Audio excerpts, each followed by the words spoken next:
ହେମନ୍ତ ବୋଲିଆ ଦେଶ ଦେଲେ ଋଷିକେଶ। ଗୋବିନ୍ଦଙ୍କର ବଚନେ କୁମାର ଚଳିଲେ, ବତ୍ସା ବୃନ୍ଦ ବେଗୁ ବେଗେ ରୁଣ୍ଡାଇ ଆସିଲେ। ହେମନ୍ତ ସମୟ ବ୍ରହ୍ମା ଶୂନ୍ୟ ମାର୍ଗେ ଥିଲେ, କମଣ୍ଡଳୁ ଭିତରେ ସେ ତାଙ୍କୁ ପୁରାଇଲେ। 1,01,9,00,000 ଗୋପ ପୁଅ ମାନେ, 3,000,000 ବତ୍ସାଙ୍କୁ ଯେ ପୁରାଏ ତତ୍କ୍ଷଣେ। ବତ୍ସା ପୁଅ ମାନଙ୍କର ଯେ ବ୍ରହ୍ମା ହରି ନେଲେ, ଅନନ୍ତ ସାଗରେ ନେଇ ତାଙ୍କୁ ଲୁଚାଇଲେ। ଏଥୁ ଅନନ୍ତରେ ସେହି ଦେବ ନାରାୟଣ, ପାଶକୁରାଇଲେ ବେଗେ ପ୍ରଭୁ ଶଙ୍କର୍ଷଣ। ଆହେ ଭାଇ ପୁଅ ମାନେ ଗଲେ ବତ୍ସା ଆଣି, କାହିଁ ସେ ରହିଲେ ଭାଳୁଛନ୍ତି ବେଣୁ ପାଣି। ହଳି ବୋଇଲେ ଆମ୍ଭର ଉଛୁର ହେବାର, ଆମ୍ଭେ ଗଲୁଣି ଜାଣିନ ଗଲେ ଗୋପପୁର। ଗୋବିନ୍ଦ ବୋଇଲେ ସ୍ୱାମୀ ହେବ ଏହି କଥା, ନିଶ୍ଚୟ ପୁତ୍ର ଗଣିଲେ ନୁହଁଇ ଅନ୍ୟଥା। ଏହା ବୋଲିଣ ଶ୍ରୀକୃଷ୍ଣ ହରଷ ହୋଇଲେ, ଘରକୁ ଯାଇ ନିମନ୍ତେ ସଜ ସେଉ ହେଲେ। ଅଗ୍ରଜ ବୋଇଲେ ଭାଇ ହେଉଛି ଉଷର, ବ୍ୟାଘ୍ରକୁ ଭୟ ଲଗାଇ ଏହି ଅରଣ୍ୟର। ବେଳ ହସ୍ତ ହୋଇଲାଣି ଘଡ଼ି ଏକ ଅଛି, ଆସ ବେଗ ହୋଇ ଏଥୁ ଯିବା ଶୀଘ୍ର ବସି। ଏତେ ବୋଲି ଶ୍ରୀକୃଷ୍ଣଙ୍କୁ ଆଗେ ଚଳାଇଲେ, ଲଉଡ଼ି ଖଣ୍ଡିଏ ଘେନି ପଛରେ ରହିଲେ। ଶ୍ରୀକୃଷ୍ଣ ଝାମ୍ପି ଗୋଟିଏ ଘେନିଲେ ହସ୍ତରେ, ଆପଣା ନିର୍ମାଣ କରିଛନ୍ତି ଶ୍ରୀହସ୍ତରେ। ଭଦ୍ରପକ୍ଷ ଗୁଡ଼ାଏ କଚିରି ନାରାୟଣ, ତାହାରି ଭିତରେ ତାହା ବାନ୍ଧିଛନ୍ତି ପୁଣ। ତାହାରି ଗୋଟିଏ ଆପେ ବୁଣିଛନ୍ତି ହରି, ଚାଲନ୍ତି କାନ୍ଧେ ପକାଇ ତାହା ଥିରି ଥିରି। ଏଥୁ ଅନ୍ତେ ବେଳ ଯେଉଁ ଉଛୁର ହୋଇଲା, ଗୋପନଗରରେ ତେଣୁ ଚଳ ଚହଳ ପଡ଼ିଲା। ଗାଈମାନେ ହମ୍ବାରଡ଼ି ଦେଲେ ଗୋଷ୍ଠେ ଛାଡ଼ି, ବତ୍ସା ମାନଙ୍କୁ ନ ଦେଖି ଦିଅନ୍ତି ହମ୍ବାରଡ଼ି। ସବୁ ଗୋପାଳୁଣୀ ମାନେ ପୁଅଙ୍କୁ ନ ଦେଖି, ସେମାନେ ଧାଇଁ ଅଛନ୍ତି ମନେ ହୋଇ ଦୁଃଖୀ। ନନ୍ଦ ଯଶୋଦା ଆକୁଳ କହତ ନ ପାର, ଏତେବେଳେ ନଇଲେ ରାମଦେବ ହରି। ଗୋପୀମାନେ ସମସ୍ତେ ହିଁ କରନ୍ତି ରୋଦନ, ଯେଉଁ ଆଡ଼କୁ ଗଲେ ବା ଆମ୍ଭର ନନ୍ଦନ। ରାଣୀ ଗୋଏ କାତୁମ୍ଭର ପୁଅର ପ୍ରସାଦେ, ନିଶ୍ଚୟ ଆମ୍ଭର ପୁତ୍ର ପଡ଼ିଲା ପ୍ରମାଦେ। ଏହା ବୋଲି କ୍ରନ୍ଦନ ଯେ କରନ୍ତି ଗଉଡ଼ୁଣୀ, ଗାଈମାନେ ରାବ ଛଡ଼ୁଛନ୍ତି ପୁଣି ପୁଣି। ପୁତ୍ରମାନଙ୍କୁ ନ ଦେଖି ପିତାର ବିକଳ, ଏତେ କର୍ମ କଲା ସିନା ନନ୍ଦର ଦୁଲାଳ। ଗୋପନଗରରେ ଯେତେବେଳେ ଥିଲେ ନାରୀମାନେ, ସମସ୍ତେ ଅଖ୍ୟାତି ଦିଅନ୍ତି ନନ୍ଦର ନନ୍ଦନେ। ବତ୍ସା ଘେନି ନ ଆଇଲେ କିମ୍ପା ପୁତ୍ରଗଣ, କେଉଁ ବନେ ନେଇଛନ୍ତି ନନ୍ଦର ନନ୍ଦନ। ଗାଈଙ୍କର ସ୍ତନୁ ପଡ଼ୁଅଛି କ୍ଷୀର ପାନ, ଅଖ୍ୟାତି ପାଉଅଛନ୍ତି ସେ ନନ୍ଦରାଜନ। ଯଶୋଦା ବୋଇଲେ କାହ୍ନୁ ଏଡ଼େ କର୍ମ କଲା, ପର ପୁଅକୁ ଘେନିଣ କିମ୍ପାଇଁ ନଇଲା। ଯମୁନାରେ ସବୁ ପତ୍ର ବୁଡ଼ାଇ ମାଇଲା, ତେଣୁ କରି କହ୍ନାଇ ଯେ ଘରକୁ ନଇଲା। ଏହା ବୋଲିଣ ଅଖ୍ୟାତି ଦିଅନ୍ତି ଗଉଡ଼, ବଡ଼ ଚିନ୍ତିତ ହୋଇଲେ ନନ୍ଦ ମହାକୁଡ଼ୁ। ଗାଈଙ୍କର ହମ୍ବାରଡ଼ି ବାଛୁରୀ ନ ଦେଖି, ତାହା ଶୁଣି ନନ୍ଦ ରାଜା ହେଲେ ବଡ଼ ଦୁଃଖୀ। ଭାବିଲା ଅବା ଆସୁଛି ମୋହର କହ୍ନାଇ, ଏହା ବୋଲି ନନ୍ଦ ପାଛୋଟିଣ ବେଗେ ଯାଇ। ନନ୍ଦ ପଛରେ ଯାଆନ୍ତି ଗୋପ ଗୋପାଳୁଣୀ, ତହିଁ ପଛେ ଗୋଡ଼ାଇଣଛନ୍ତି ନନ୍ଦରାଣୀ। ଗୋପ ଛାଡ଼ି ଅରଣ୍ୟରେ ପ୍ରବେଶ ହୋଇଲା, ତହୁଁ ନନ୍ଦ ରାଜା ପୁଣି ଉଚ୍ଚେ ଡାକ ଦେଲା। ଆରେ ରେ କହ୍ନାଇ ବୋଲି ଡାକେ ନାମ ଧରି, ବାଟରେ ଆସନ୍ତି ତାହା ଶୁଣିଲେ ମୁରାରି। ବଳରାମ ଚାହିଁ ବୋଲୁଛନ୍ତି ନାରାୟଣ, ମୋହର ଏ କଥା ଭାଇ ଶୁଣ ଦେଇ ମନ।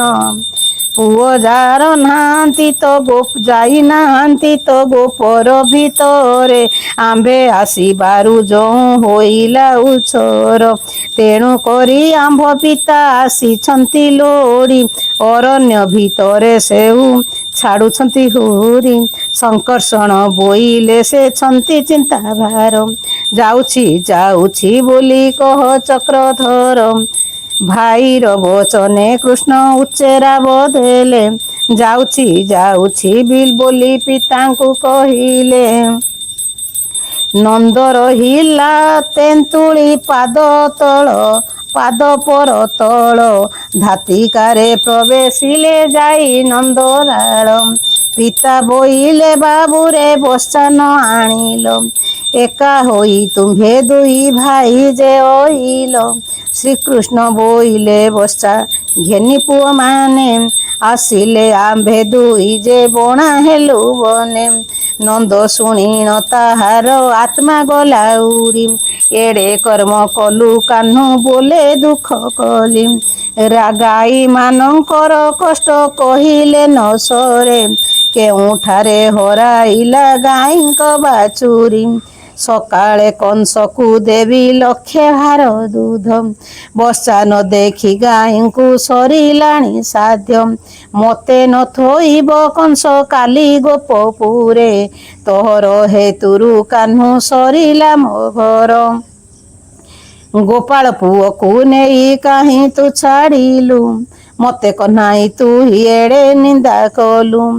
କାହାକୁ କହିବି ମୁହିଁ କର୍ମ ମୋର ମନ୍ଦ, କାହା ପାଇଁ ଏଡ଼େ କର୍ମ କଲୁ ରେ ଗୋବିନ୍ଦ। ଏହା ବୋଲି ନନ୍ଦ ରାଜା କାହ୍ନୁକୁ ଧଇଲା, ତେନ୍ତୁଳି ବୃକ୍ଷରୁ ସେହୁ ଛାଟେକ ଧଇଲା। ନନ୍ଦ ଛାଟ ଘେନିବାରୁ ଦେବ ନାରାୟଣ, ଛାଟିପୋଟି ହୋଇ କରି ଛଡ଼ାଇଲେ ପୁଣ। ହସ୍ତକୁ ଛଡ଼ାଇ ଯହୁଁ ଯାନ୍ତି ନନ୍ଦ ବାଳ, ଧାତିକାରେ ଧାଇଁ ଧଇଲାଙ୍କ ତାଙ୍କ ଚୂଳ।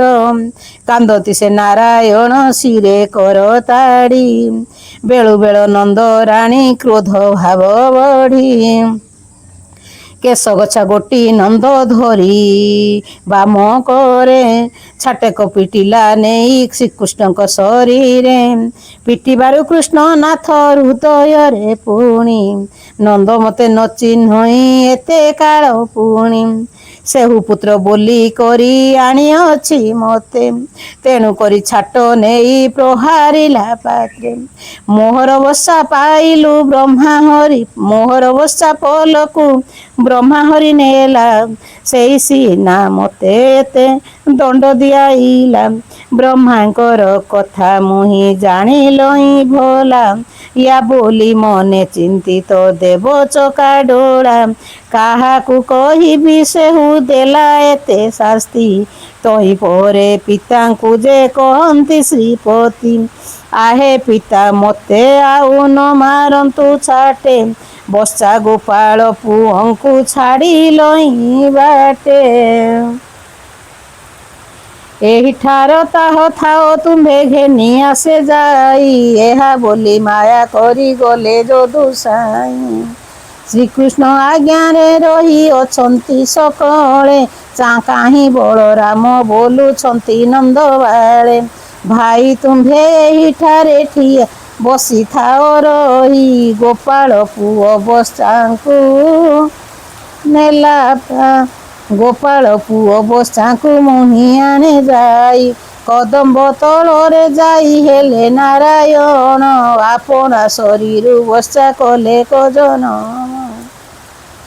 3,05,00,000 ଯହୁଁ ହେଲେ ଜାତ, ଯେଉଁ ମୂରତି ଯାହାର କଲେ କଦ୍ଭୁତ। ଯେଉଁ ବତସାର କପାଳେ ଚାନ୍ଦ ଅଛି ଫୁଟି, କେହି ତ କାଳିଆ କେହି ଶ୍ୟାମଳ ପ୍ରକଟି। କାହାର ଯେ ଚାରି ଖୁରା ଦିଶେ କଳା ବର୍ଣ୍ଣ, ଯେଉଁ ଗାଈର ଯେ ବର୍ଷା କରିଲେ ସୃଜନ। ଯେ ଗୋପାଳ ପୁଅ ଯେ ବର୍ଣ୍ଣ ଦିଶନ୍ତି, ତେମନ୍ତ କରି ଭିଆନ୍ତି ଦେବ ଶ୍ରୀପତି।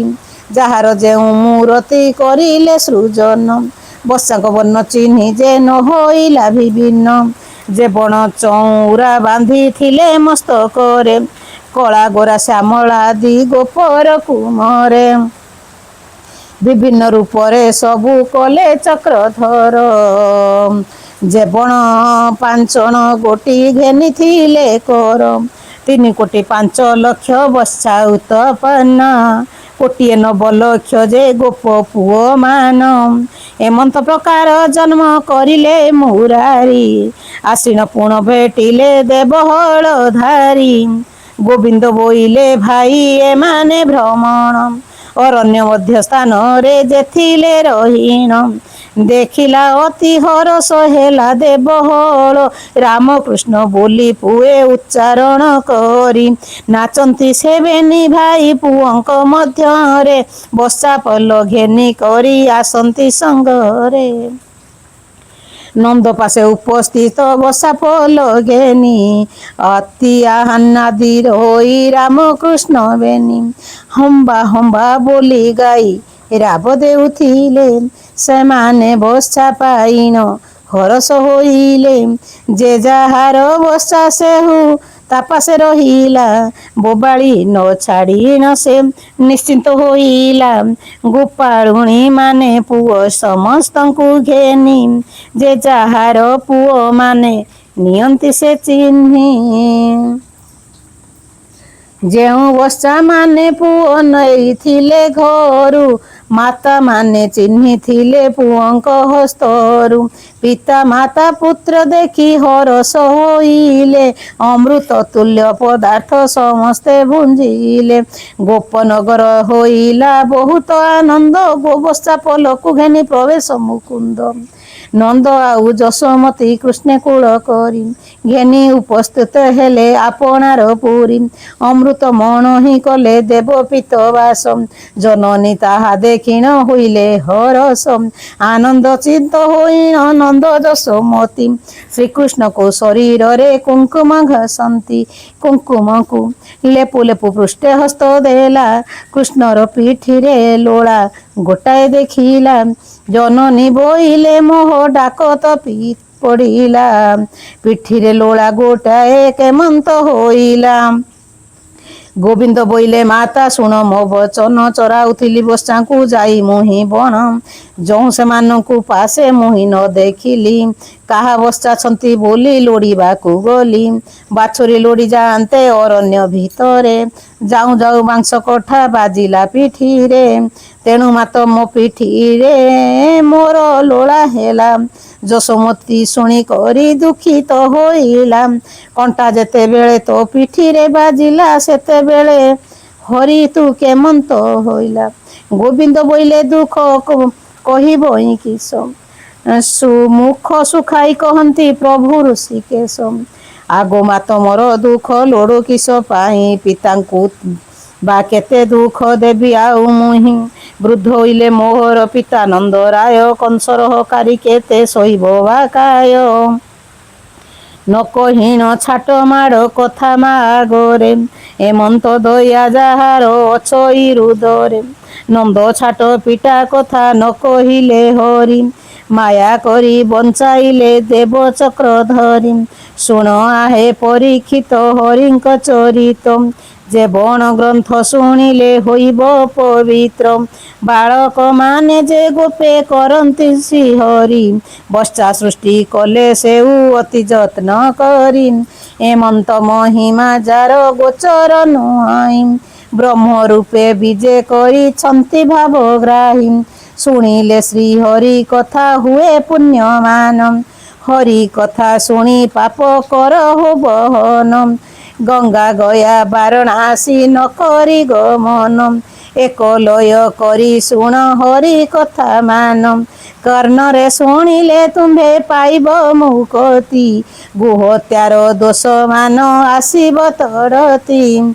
ଗୋହତ୍ୟା ସ୍ତ୍ରୀ ହତ୍ୟା ମାତୃ ହତ୍ୟା ପାପବାନ ହରିବଂଶ ଶ୍ରବଣରେ ହୋଇବ ଦହନ ହରି ନାମ କହି ତୁଣ୍ଡେ ଆନନ୍ଦରେ ଭାସ ହରି ନାମ ସୁମରଇ ନାରାୟଣ ଦାସ ହରି।